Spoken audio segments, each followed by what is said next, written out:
जिनका जन्म उस समय हुआ था जब हमारा देश अंग्रेजों का गुलाम था।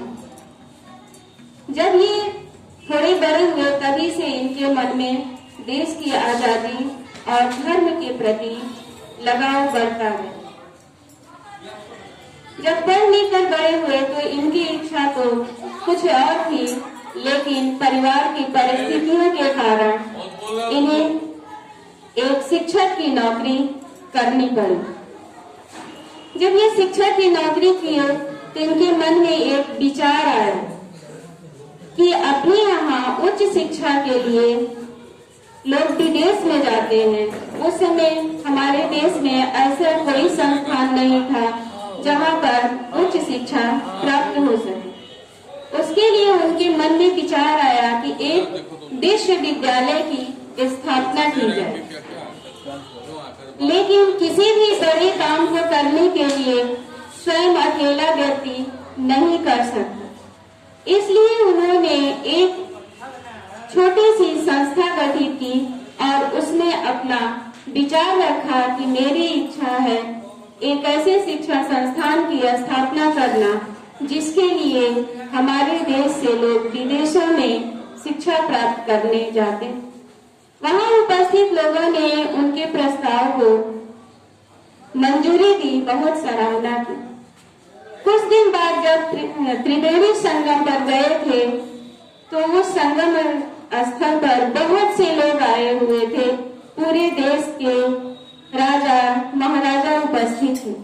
वहां पर उन्होंने अपने संकल्प को दोहराया कि मेरी इच्छा है कि मैं एक शिक्षा संस्थान की स्थापना करूं जिससे के लिए लोग विदेश जाते हैं वो सारी व्यवस्था हमारे अपने देश में हो। वहां भी सभी लोगों ने उनका साथ दिया। तभी एक वृद्ध महिला उनके सामने आई। वह बहुत गरीब थी, भिक्षा मांगकर अपना जीवन यापन करती थी, लेकिन उसके उस दिन के जो भिक्षा का पैसा था शाम हो चुकी थी। दिन भर में उसको बस 1 पैसा मिला था। उसने वो अपना 1 पैसा उस महापुरुष को दिया और कहा कि मेरे पास बस इतना ही है और जो मेरी आज की कमाई थी मैंने आपको उस शिक्षा संस्थान के लिए दिया। उन्होंने उसे स्वीकार किया और तब उनके मन में आया कि शायद इस प्रकार मैं दान लेकर उस संस्थान की स्थापना कर सकता हूँ, और इस विचार को मन में लेकर काशी नरेश के पास गए। काशी नरेश के पास जब पहुंचे तो उन्होंने पूछा कि आप किस उद्देश्य से आए हैं, क्योंकि उनके पहुंचने का कारण ये पता नहीं था। तब उस महापुरुष ने अपना विचार रखा, बताया कि मैं एक ऐसे संस्थान की स्थापना करना चाहता हूँ जिसके लिए हमारे देश से लोग जब शिक्षा प्राप्त करते हैं तो उच्च शिक्षा के लिए विदेश जाते हैं। काशी नरेश ने कहा कि मुझसे जो भी होगा मैं करूंगा, आप बताइए क्या चाहते हैं। उन्होंने कहा कि किसी चीज के लिए पहले बैठने की आवश्यकता होती है, यानी हमें जमीन की आवश्यकता है। सहर्ष स्वीकार करते हुए काशी नरेश ने कहा कि कल सूर्योदय से लेकर शाम तक जितनी जमीन पर आप चल देंगे वह मेरे तरफ से दान हो जाए। रात भर महापुरुष को नींद नहीं आई।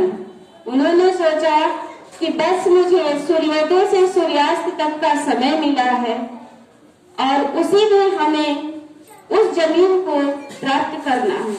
बस प्रातः 4 बजे ही जमीन को चलना प्रारंभ कर दिया और 1 मिनट के लिए कहीं विश्राम नहीं किए।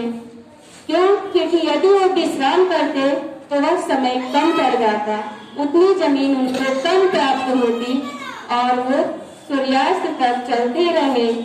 लगभग 1300 करोड़ जमीन उन्होंने दिन भर में नापी थी और काशी नरेश वो जमीन उनको दान में दिए। जहां पर काशी हिंदू विश्वविद्यालय की स्थापना हुई और ऐसे महापुरुष थे पंडित मदन मोहन मालवीय जी, जो एक समाज सुधारक, शिक्षाविद एवं देश के लिए सर्वस्व न्यौछावर करने वाले थे। धन्यवाद।